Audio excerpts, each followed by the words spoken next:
Hello guys, কেমন আছেন সবাই? আশা করি ভালো আছেন সবাই। আমার জন্য দোয়া রাখবেন। দেখেন আমি এই কামটা নিয়েছি, অ্যালুমিনিয়ামের কাম।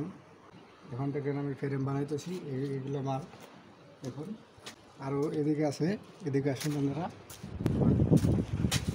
মাল ফ্রেম বানাবো ফার্স্টে।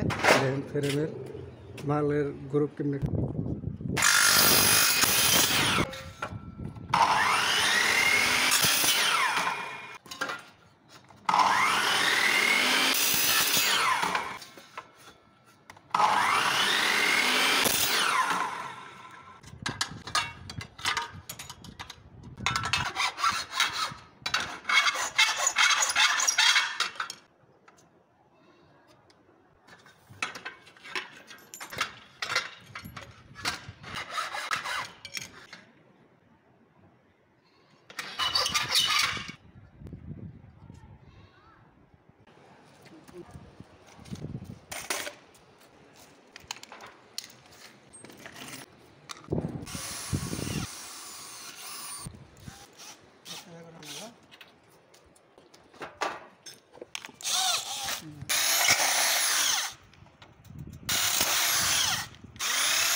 দেখেন এখন আমাদের সফল করা হয়ে গেছে।